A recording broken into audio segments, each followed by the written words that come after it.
Alright, we're going to turn this music down.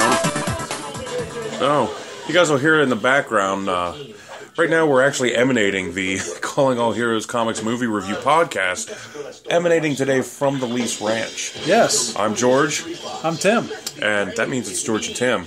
We're sitting in the living room at the Lease Ranch, and we wanted to watch, well, I didn't want to watch. Tim has coerced me into watching the original Fantastic Four movie. Not the Roger Corman classic, but the original one with Jessica Alba. Jessica Alba, that's about all I can remember. I swore I would never watch these movies. So it's got Captain America in it. Jeez. How about that? Yeah. See what I did there? We must tell you that in the background right now is a commercial with Martin Lawrence and Horatio Sands. Apparently Bad News Bears, Little Giants-esque basketball movie where the Freaks and Misfits somehow make it to be the winners. We're forced to watch these previews on this archaic DVD. Yeah. We didn't even want to, stream this. We wanted to watch it. And I actually ponied up the money for this movie back in the day. And I'm sad I don't even know what year it came out. I should look at the box. Let me look at the box, George. Keep talking. Okay. It's a year, though, where we're forced to watch all these crappy commercials before they even get to the crappy movie that we're going to watch. I had sworn I was never going to watch the Fantastic Four movie, ever. And Tim has coerced me, conquered, if you will, me into agreeing to watch this movie today. That's because I paid $19.99 for it back in the day. Is it a Blu-ray? It is a Blu-ray. Okay, well, at least it's a... I don't think it is. Negative on that. That's 2005. That was pre-Hyman days. That was before we even moved up here. 2005. Yeah, that's a DVD for sure. And it looks pretty awful. So... at the very least, I'll be able to be a little more in-depth in terms of why it's so awful. A part of my soul died the day I saw the trailer for it back in 2005. So, hopefully, I'm still alive at the end of this movie. And, That's...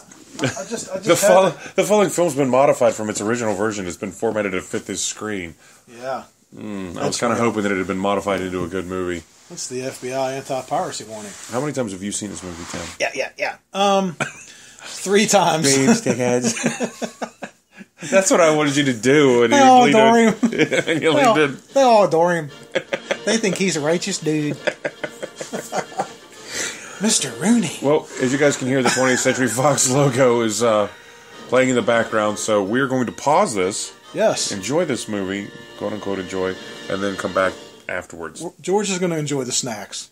And I'm going to enjoy the movies. All right, so guys, we're going to take a quick break, and we will be back.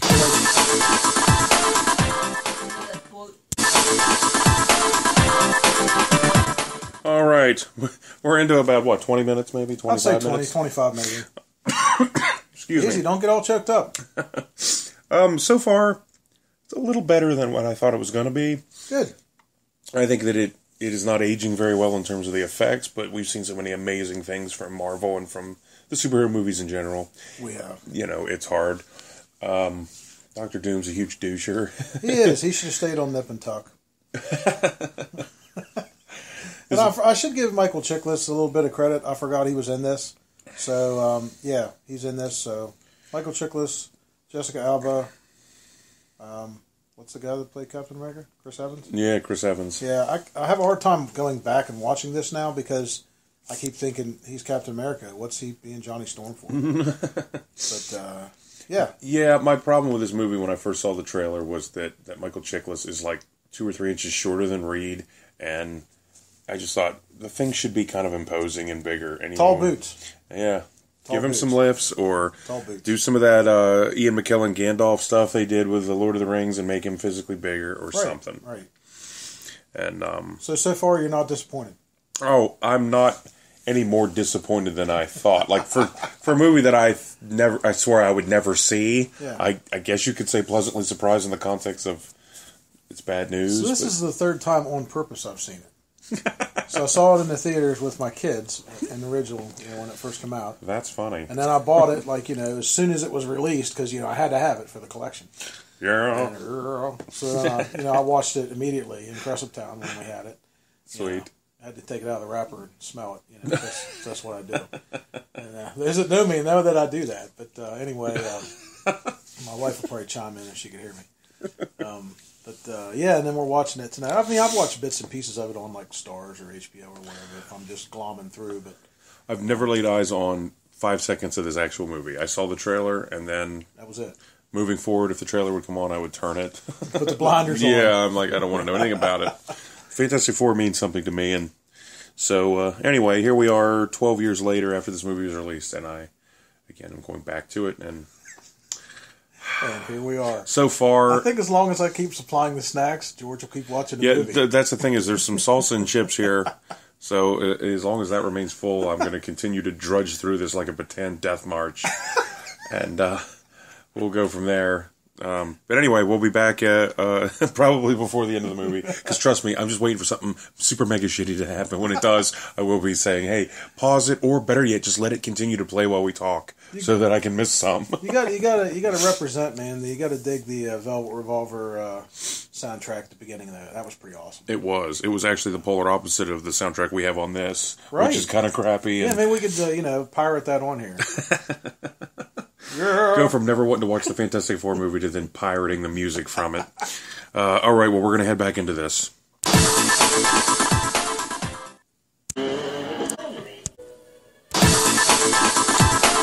All right, we'll bring the music down here. The movie has ended.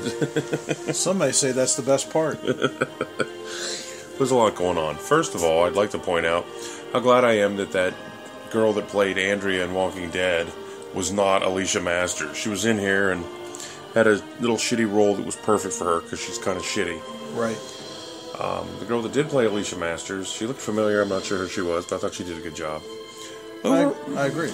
Maybe it's because we've watched, for the last 10 or 12 years, watched all these superhero movies, and I don't think I would have liked this movie 12 years ago, but I kind of like the relationships. They kind of hit that. There's parts where they did hit those notes the right way. They definitely nailed Johnny Storm and the Thing, their relationship. Yeah, because they were like at each other's throats. Yeah, and that was pretty good stuff. And then the way Reed and Sue were kind of like mom and dad. Yeah.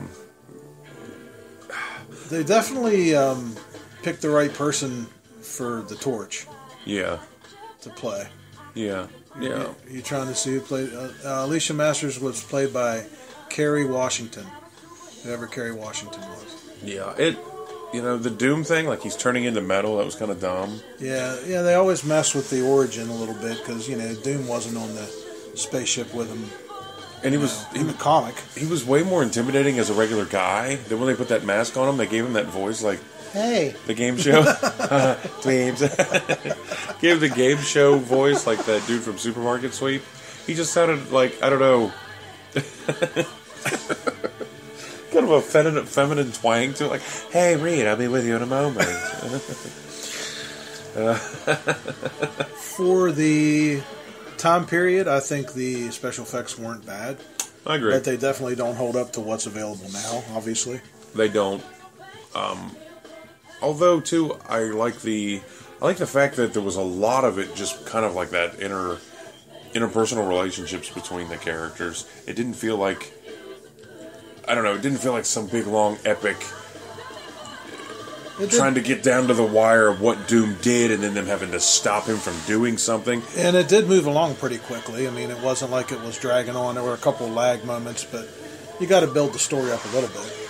My thing was I couldn't figure out what it was Doom wanted, like what was his end game. Like the people that booted him out of the company, then he kind of blew a hole through the guy. Yeah, and then he choked his dock out. Was he just pissed off that they were getting some fame, that they cost him part of his company? Like I wasn't sure why he was trying to fight the Fantastic Four. Like they weren't standing in the way or trying to thwart any plan he had. Right. He just kind of. I think he was kind of disappointed that he lost Sue. Yeah, but even then... Never rub another man's rhubarb. To quote the great Nicholson. Yeah, overall, though, I would say, before seeing the movie, I would have just assumed it was a big zero. Also, the guy, Michael Chiklis, that played the Thing, I thought he did a pretty good job. Like, the costume didn't bother me as much as I thought it was going to. Speaking of, I like the four-fingered thing. Yeah. A la Jack Kirby. Some Jack Kirby throwback there. Yeah. Yeah, I dug that. When I first saw the trailer, I just was like, oh my god, it Well, looks that's like a big rubber because suit it's your favorite thing ever. book. You know, it's Yeah. your favorite comic. I was like, this is going to be horrible. They did a good job, too, once they had that outfit on and everything. When he's doing the thing bit, they made the rock noises, and they did a lot to kind of make it seem like there was some weight to what he was wearing. Oh, yeah, and like the scan and everything showed his heart made out of rock and everything. That was pretty cool. It was cool. Yeah. The trailer, you don't really hear any of that. You just see it. And I'm like, Yeah. oh, that looks really bad. Plus, there's not a whole lot. You can't show everything in a 2-minute trailer. I mean, you can, but then be giving it away. Yeah. So. The movie overall was better today than that I would have given it credit for having seen the trailer 12 years ago. So, overall, I'd say for a Fantastic Four story, I'm going to have to give it a begrudging thumbs up.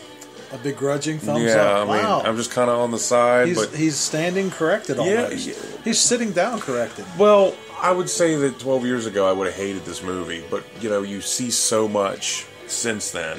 Yeah, This well, was we almost, had to go through that to get to all the stuff we're at now. Right, and this didn't so much feel like... I mean, other than the effects, like you said, some of them just don't quite hold up.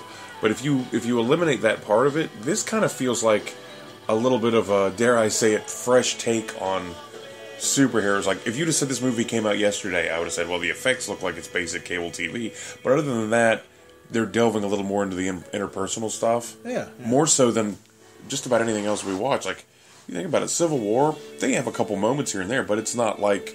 That was like a family dynamic that they played out through this whole movie. Yeah, especially at the end when they all got to work together. And, yeah. They killed Doom, which it was a pretty pedestrian way to do it, or whatever, or to stop him. I don't know. It was a little silly, but I also was glad that it didn't drag out forever. I really liked Guardians of the Galaxy 2, but I thought that ending fight scene with Kurt Russell could have been about 10 minutes, 5 or 10 minutes less. Yeah, could have been cut in half and still been great. Yeah, I like the movie. Thumbs up. I liked it when I bought it because, like I say, I took the kids to see it in the theater, and then I had to buy it, while the ink was still wet on the sleeve. But so I still like it. I'm not too much on the sequel with the Silver Surfer. It was okay. And the Galactus Cloud. Yeah, it was okay. Did you see that? I guess you didn't. No. Okay. Well, maybe we'll leave that. I own that one too, by the way. Well, before we get to that one, I need to see. I want to see the Roger Corman classic. Okay. Well, I'm probably gonna have to download that one somewhere. Yeah, I have got acquired. access? Yeah. You have access? Yes, sir. Okay. Yeah, that's where that was. So I would say that's a pretty sufficient. This is real time. We're like watching the credits roll by right now. So you couldn't get much more fresh than that. It's the freshest. Yes, I came for the nachos and salsa, but stayed for the movie that, again, on a 10-point scale of superhero movies in general, I'm going to give this about a 4.5 or a 5. It's a solid 5. I would say it's a 5. If I give it... Should you go out and buy it? No, I don't think you should go buy it like I did. I spent money. I like money.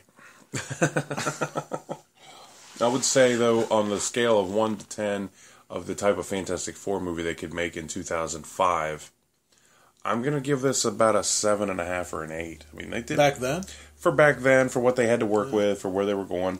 And when you consider the fact that it's a Fox movie, and you think how much Fox screwed up Spider-Man, that's a better Fantastic Four movie than a Spider-Man movie that they made. And it's got electrolytes, because that's what planes crave. Yeah. Are you talking about the movie or are you talking about this Powerade I'm drinking? I'm talking about Idiocracy. Which you obviously need to see that. Mm-hmm. I like money. The next movie that I'm pushing for us to watch, especially since I was ready to watch this movie, is Clerks. You have not seen Clerks. I've bits and pieces, sorry. It was a time in my life when I wasn't, movie going at the time. So, raising kids, Yeah, we writing checks, breaking necks.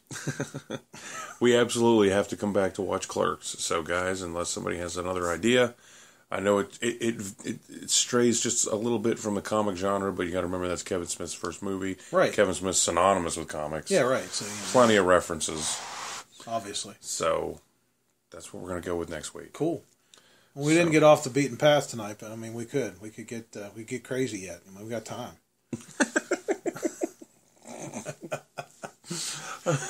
You're out of order.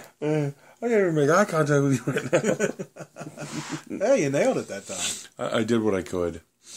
But, yeah, well, we're looking at the 15-minute mark. Was there anything else you wanted to touch base on with this movie today? I think the Captain America did a good job playing the Human Torch. I think you did, too. I think that... I'd like to see a little bit more of Jessica Alba, though. Yeah. Yeah. I mean, who doesn't? Did you notice, though, they really went to the well on that more than a few times? She had to be naked with her invisibility power, like, right. 3 or 4 times. Well, that keeps the fans coming back. It was almost... It was almost like they're like, well, it's getting kind of boring. We better throw in a naked, invisible woman. Better throw in a bra walking around here. Yeah. I think what would have made it better if we could have had like a Hulk cameo and the thing and the Hulk up on the roof battling it out. That would have been pretty awesome. Yeah. Well, the other thing, too, is if you think about all the movies that surrounded that time, like, that's the way I was trying to look at it was Fantastic Four in 2005. That wasn't a bad Fantastic Four movie. Whereas the Hulk movie that came out was terrible. Oh, yeah. I didn't think Daredevil was that great. No. It wasn't horrible, but it just wasn't that great. Notice how he was blind, but he could still kind of see. Like, yeah, they had that Nickelodeon song in it. Yeah. Oh, that's Nickelback. Oh, sorry. Nickelback, dude. Do we really want to go there? Freaking hate Nickelback. Only We got Evanescence there. That song was on there, too. Only Nickelback could take... Me to life. Wake me up. I know we're not supposed to, use the bad words. What the fuck was that? I don't even fucking know. You're welcome. You're welcome, America. I don't even know. That's messed up. But, okay. No, Nickelback. Like, only Nickelback could take and write a song about drinking, smoking weed, and partying and make it super lame. Yeah, yeah. Chad Kroger, what dreams aren't made of. Well, we definitely deviated off course here. That's what we do. It's our job. I don't see any paycheck coming from it. No. At least I don't. I mean, I think you do. There might be a few bucks in the mail. Yeah. It's okay, though. I'm going to use them to invest in next week's chip and salsa expenditures. That's right. Hey, man, look out, Aldi's. Here we come. Gluten-free. That's classic. All Thank right, you very everybody. much. Well, we want to thank all of you that are still with us for indulging. I hope you're still here. Again, the Fantastic Four 2005, I'm going to give it a 5, which should be a thumbs to the left or right, but I'm going to give it a thumb all the way up. All right. I'm glad I can bring you around. And Everybody again, knows I already like it. as far as Fantastic Four movies go, it was significantly better than what I thought it was going to be. And so You're going to sleep well tonight knowing that you finally watched it. watch it, and I'm not like, damn it, I shouldn't have watched it. Like, I don't really regret not seeing it till now. Like, I think I would have hated it. It's 95 minutes of your life. You The need to get back. longer I waited, the more I was forgiving of it. You know what I mean? The more you were pleasantly surprised. So, in other words, it would have gotten a 10 if I'd have waited until like 2026 to watch it. Yeah. But, I might not even be alive by then. I don't know if they'll still be listening by then. No. I mean, it'd be kind of cool if you were. It'll be like those kids in Back to the Future 2, whenever he's playing the Hogan's Heroes type gun game, and they're like, I mean, you gotta use your hands. Yeah. Yeah. It'll be that deal. So, on that note, guys, we're approaching the 20-minute mark of our 20-minute podcast. That we are contractually obligated to do. That's correct. We are here again, emanating from the Lease Ranch. Right. Just outside Hyndman, Pennsylvania. Exactly. Undisclosed location.